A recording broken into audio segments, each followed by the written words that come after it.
Assalamualaikum warahmatullahi wabarakatuh. Halo teman-teman semuanya. Kami dari kelompok 5 akan menyampaikan materi mengenai gugatan dan permohonan. Apa aja sih isinya? Yuk simak. Yang pertama adalah pengertian. Pengertian gugatan adalah suatu surat yang diajukan oleh penguasa pada ketua pengadilan yang berwenang yang memuat tuntutan hak yang di dalamnya itu mengandung suatu sengketa dan merupakan landasan dasar pemeriksaan perkara dan suatu pembuktian kebenaran suatu hak. Selanjutnya adalah permohonan.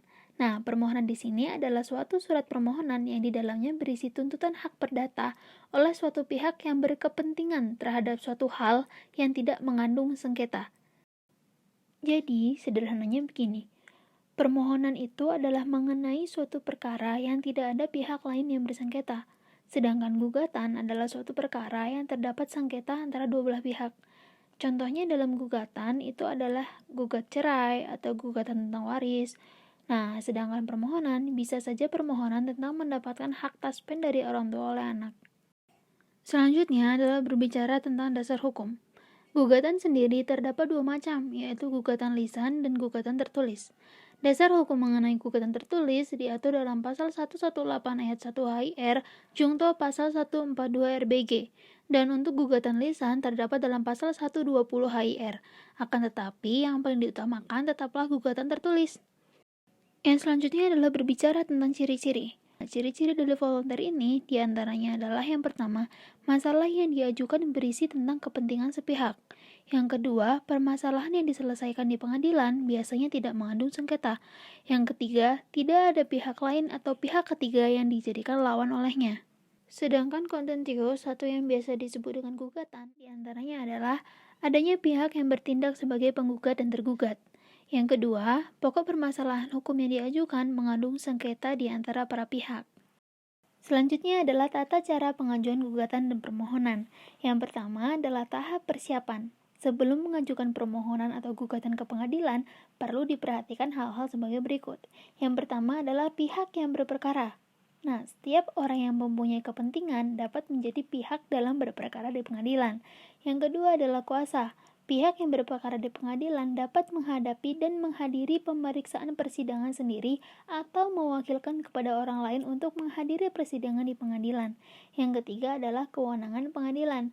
Kewenangan relatif dan kewenangan absolut harus diperhatikan sebelum membuat permohonan atau gugatan yang diajukan ke pengadilan.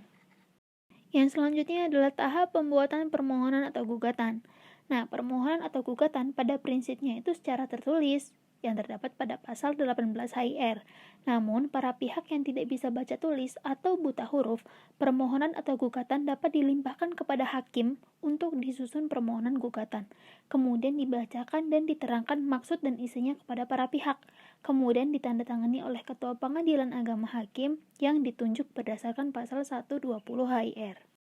Kemudian, tahap pendaftaran permohonan atau gugatan. Setelah permohonan atau gugatan dibuat, kemudian didaftarkan di Kepaniteraan Pengadilan Agama yang berwenang memeriksa dengan membayar biaya panjar perkara. Nah, dengan membayar biaya panjar perkara ini, maka penggugat atau pemohon mendapatkan nomor perkara dan tinggal menunggu panggilan sidang.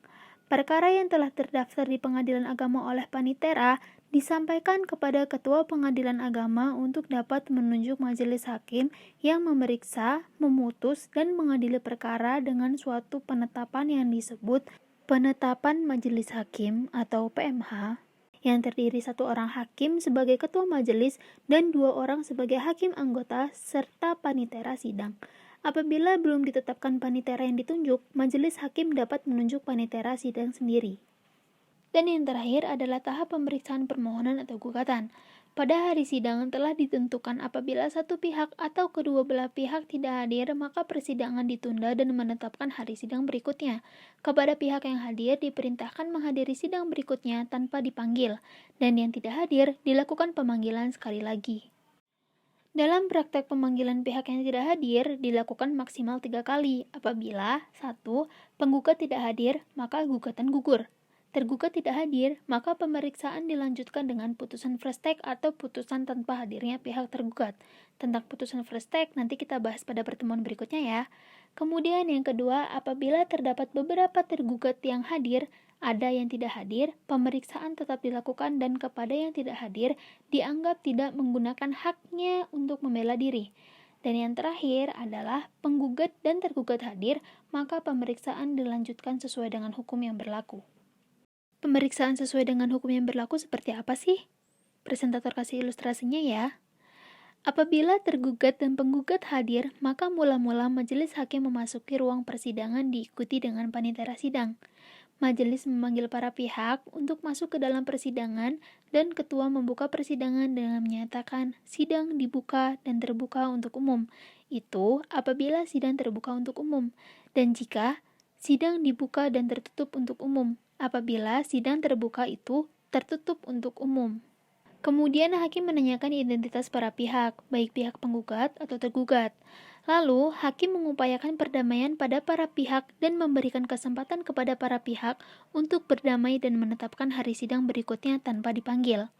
Apabila kedua belah pihak berdamai, maka dibuat akta perdamaian yang telah mempunyai kekuatan hukum tetap sehingga dapat dilaksanakan eksekusi. Apabila tidak tercapai perdamaian, maka dinyatakan kepada penggugat ada perubahan gugatan atau tidak. Kalau ada, maka persidangan ditunda pada persidangan berikutnya untuk perubahan atau perbaikan gugatan dengan menetapkan hari sidang dan memerintahkan yang hadir dalam sidang berikutnya untuk hadir tanpa dipanggil. Kemudian, apabila tidak ada perubahan atau sudah ada perubahan gugatan, maka sidang dilanjutkan dengan pembacaan gugatan. Setelah pembacaan gugatan, hakim memberikan kesempatan kepada tergugat untuk mengajukan pertanyaan. Kemudian sidang ditunda untuk memberi kesempatan kepada tergugat untuk menyusun jawaban dengan menetapkan hari sidang dan memerintahkan yang hadir untuk hadir dalam sidang berikutnya tanpa dipanggil. Dalam sidang selanjutnya, jawaban dibacakan dan penggugat diberi kesempatan untuk mengajukan replik. Kemudian sidang ditunda untuk memberi kesempatan kepada penggugat menyusun replik dengan menetapkan hari sidang dan memerintahkan untuk hadir dalam sidang berikutnya tanpa dipanggil. Sidang selanjutnya, replik dibacakan dan tergugat diberikan kesempatan untuk mengajukan duplik. Kemudian tergugat diberikan kesempatan untuk menyusun duplik dengan menetapkan hari sidang berikutnya dan memerintahkan untuk hadir dalam sidang berikutnya tanpa dipanggil. Sidang selanjutnya, duplik dibacakan kemudian pihak penggugat diberi kesempatan untuk mengajukan bukti-bukti untuk memperkuat dalil-dalil gugatannya.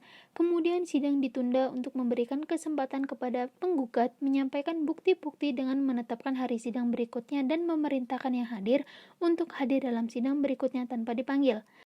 Sidang selanjutnya, setelah penggugat mengajukan bukti-bukti, tergugat diberikan kesempatan untuk mengajukan bukti-bukti untuk menguatkan dalil-dalil sanggahannya. Kemudian, sidang ditunda untuk memberi kesempatan kepada tergugat untuk pembuktian. Sidang selanjutnya, setelah penggugat mengajukan bukti-bukti, tergugat diberikan kesempatan untuk mengajukan bukti-bukti untuk menguatkan dalil-dalil sanggahannya. Kemudian, sidang ditunda untuk memberi kesempatan kepada tergugat untuk pembuktian. Sidang selanjutnya, setelah pembuktian tergugat selesai, kemudian sidang ditunda untuk memberikan kesempatan kepada penggugat dan tergugat menyusun kesimpulan. Sidang selanjutnya, penggugat dan tergugat menyampaikan kesimpulan, kemudian sidang ditunda untuk musyawarah hakim untuk menjatuhkan putusan. Dalam sidang selanjutnya, putusan dibacakan oleh ketua majelis hakim dan kepada pihak yang tidak puas dapat mengajukan upaya hukum sesuai dengan ketentuan hukum. Pembahasan selanjutnya adalah mengenai pencabutan gugatan. Pencabutan gugatan sendiri dapat dilakukan sebelum gugatan itu diperiksa di persidangan, atau sebelum tergugat memberikan jawabannya, atau sesudah diberikan jawaban oleh tergugat.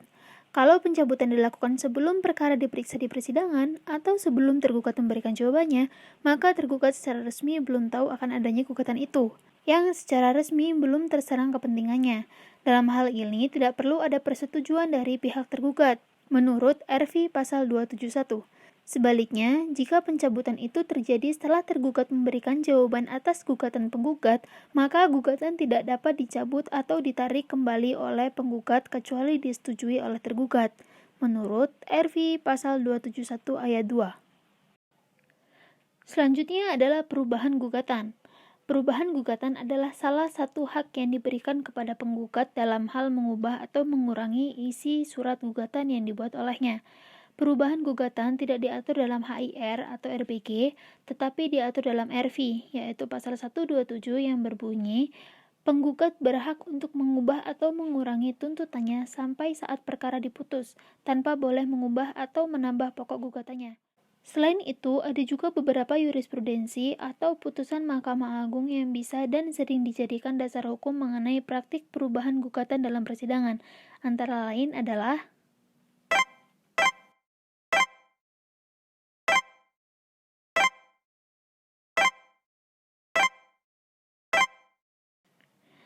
dari beberapa putusan Mahkamah Agung, dapat ditarik kesimpulan bahwa perubahan gugatan dalam persidangan diperbolehkan dengan ketentuan 1. Tidak bertentangan dengan asas-asas hukum acara perdata. 2. Tidak menimbulkan kerugian terhadap hak pembelaan tergugat. 3. Tidak mengakibatkan perubahan posita. 4. Tidak merubah atau menyimpang kejadian material dalam gugatan. 5. Tidak mengakibatkan perubahan subjek hukum dalam gugatan. Yang terakhir adalah penggabungan gugatan. Penggabungan atau kumulasi ialah gabungan beberapa gugatan hak atau gabungan beberapa pihak yang mempunyai akibat hukum yang sama dalam satu proses perkara. Ada beberapa macam kumulasi. Yang pertama adalah kumulasi subjektif, atau penggabungan beberapa penggugat atau tergugat dalam satu gugatan. Yang kedua adalah kumulasi objektif, penggabungan beberapa tuntutan terhadap beberapa peristiwa hukum dalam gugatan. Yang ketiga adalah intervensi, ialah ikut sertanya pihak ketiga dalam suatu proses perkara. Cukup sampai di sini, terima kasih atas perhatiannya. Apabila ada kesalahan, kami mohon maaf ya. Kami akhiri, wassalamualaikum warahmatullahi wabarakatuh.